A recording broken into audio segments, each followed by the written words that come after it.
Hi, my name is Jacob. My life hadn't gone the way that I'd expected it, or rather my future hadn't been what I'd hoped. When I was in college, my life revolved around school and work. If I wasn't on the computer writing some program, I was in a classroom or tutoring. If I wasn't doing any of these things, I was helping out at the help desk for our school.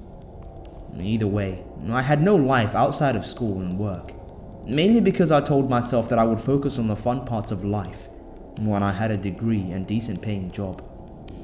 Right now, I needed to earn all of that.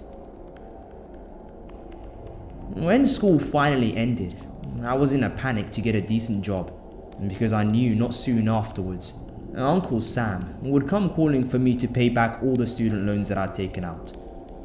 Suffice it to say that I wasn't being very picky, and really just applied for anything that paid a decent amount of money.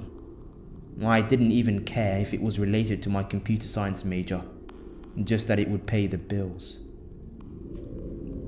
I finally found a job with a small web development company, which seemed to be the big dream that I was hoping for. It paid great, my co-workers were excellent, my hours were flexible, and work was fun enough. There was an itch in the back of my mind that I couldn't quite scratch though. Was this it? Was this the life that I'd given up my early 20s for? I got up in the morning and worked out, and I'd get dressed and go to work.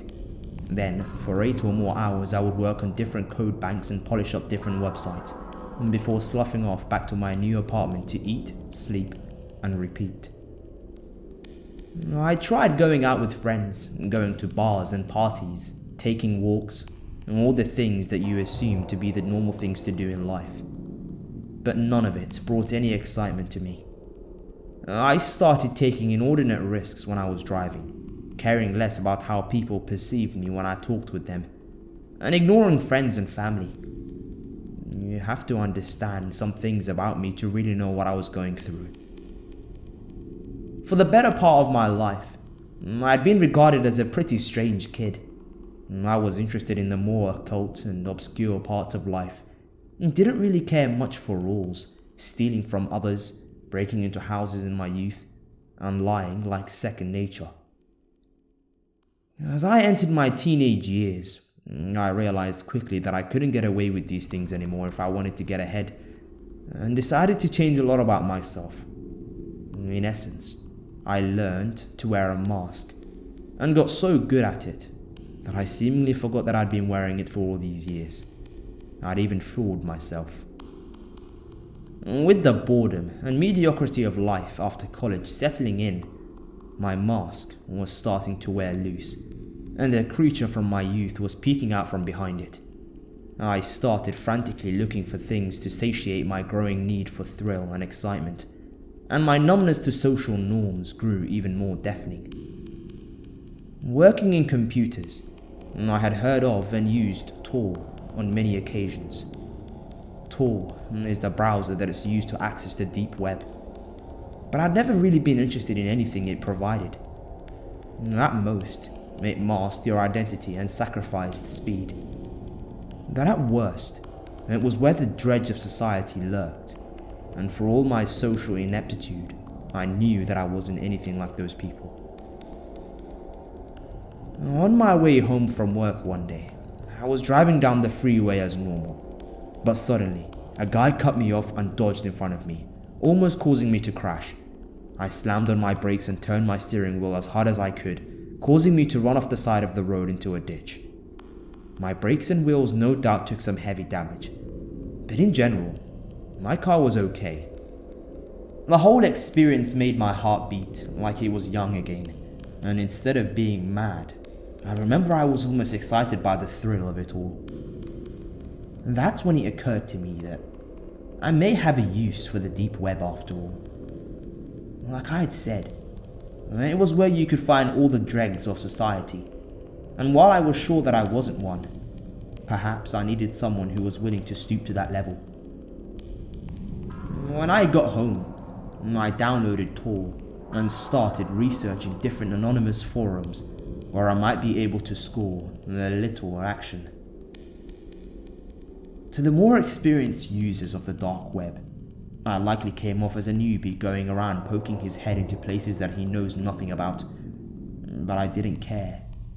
All I needed was for just one person to be interested in guiding me through the gates of this underworld.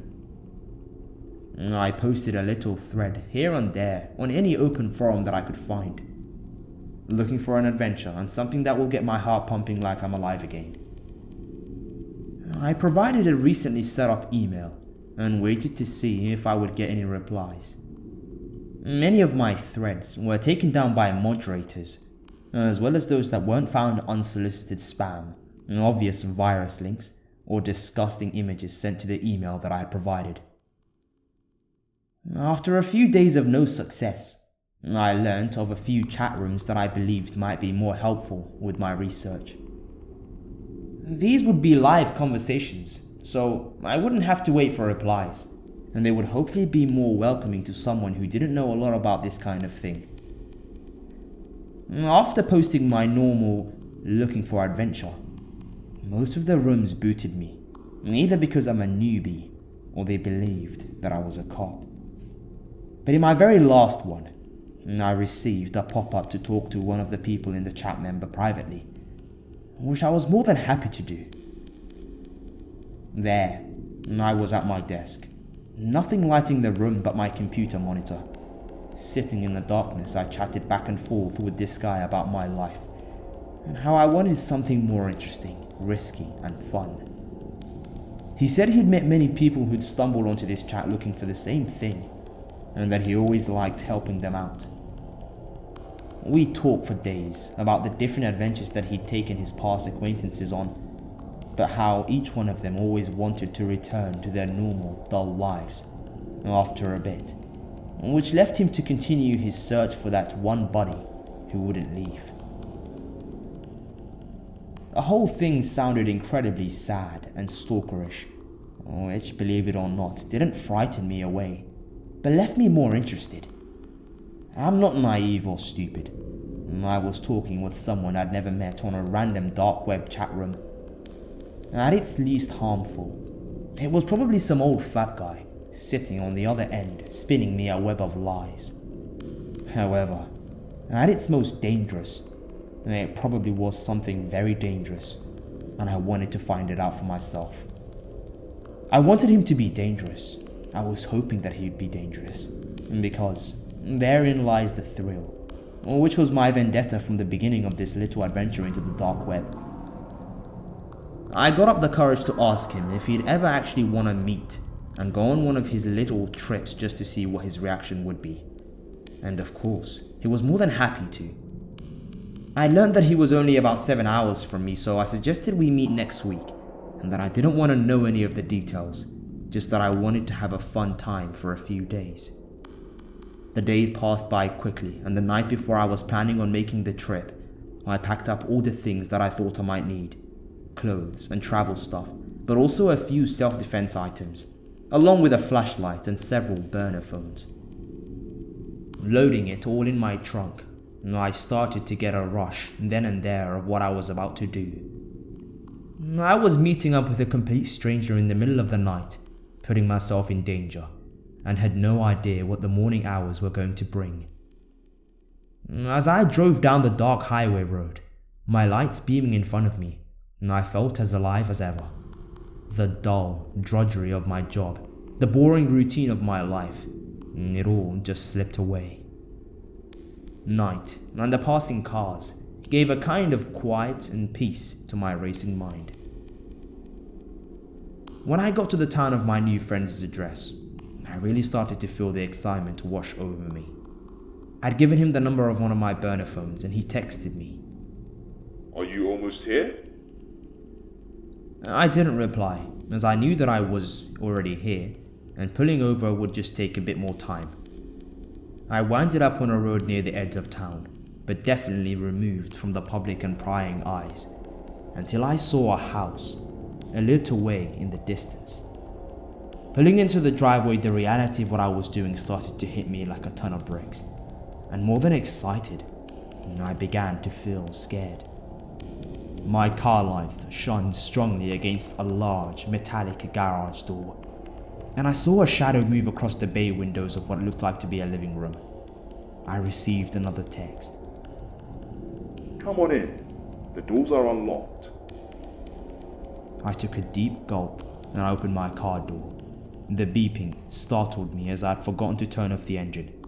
Pulling the keys out, I put a few between my knuckles and stepped out of the seat onto the dirt, shutting the door behind me. My heart was racing and my breath getting more labored. Every instinct that I had was telling me to turn around, and I looked back at my car, but I just kept moving forward. I heard every footstep that I took in the dark night air, and I slowly reached out to turn the handle of the old door. It was cracked, paint was crackling down onto the floor, and the handle was very old and rusty. Inside the garage, a large white light hung from a cord in the center over two pickup trucks, muddled and rusted from head to toe. The place was very cluttered, and I had to step along a narrow path until I reached the screen door just above a few steps. I kind of whispered to myself, "You can just turn around, just go back." But my adventures and apathetic nature took over me, and I took a few more steps up and through the screen door as it squealed shut. Inside the house, it looked fairly normal, and I called out, "Hello? Is anyone there?" I didn't hear anything. I said it a few more times and started to walk forwards into the living room that I'd mentioned before. "I'm downstairs, just fixing the water heater." I heard a voice come from behind me. "There is a wrench on the table. Would you mind bringing it to me?" I was sure as hell that I wasn't going to do that. I wanted adventure, but wasn't going to willingly walk into a god knows what kind of a trap, into a completely locked off room downstairs. All of those instincts that I should have listened to from the get-go came roaring back to my attention, and I immediately turned around to get the hell out of there. Running up to the door, I turned the handle, but it refused to open. I started panicking and turned it off so hard that it broke off the door. Just then, I started to hear creaking like someone coming up the stairs, and my heart didn't race. It just stopped and calmed down. I turned around and remembered the wrench sitting on the kitchen table. I picked the heave thing up and prepared to fight my way out if I needed to. Those giant bay windows were another way out of this house. Quick like lightning, I ran past the door to the stairs where the voice and the creaking came from and slammed the door shut as I did. I hopped onto the couch and bashed the windows with the wrench, climbing through the broken shards of glass. Then I ran straight to my car and climbed in as if there was no tomorrow. I shoved the keys in the ignition and screeched out of the driveway, laying my foot into the pedal as hard as I could. After hours of berating myself on the long trip back home, the sun was starting to come up, and felt some twinge of relief come over me. I was so tired from the whole night of events, and after slinking into my apartment and out of my clothes, I crawled into bed, wanting to forget any of this craziness that ever happened. I closed my eyes and drifted off to sleep. A few hours later, I woke up to a beeping on my computer, meaning I had a new message. I went over to the computer and seen that it was from my now former, never to actually meet acquaintance. Why did you leave? We would have had so much fun. I didn't reply. I just looked at the message and considered what my next move should be at this point. Another message came to the screen, which left me shaken and cold. Your apartment looks so boring compared to what I had in store. My webcam wasn't on. So how on earth did he know what my apartment looked like? How the heck did he even know where I was? How did he... That was the last thing Jacob told me before meeting a rather unfortunate accident. My basement really was much nicer than his apartment, and I was so sad that I couldn't have stayed for long. All my friends always seem to leave me. I guess I'll just need to find another friend.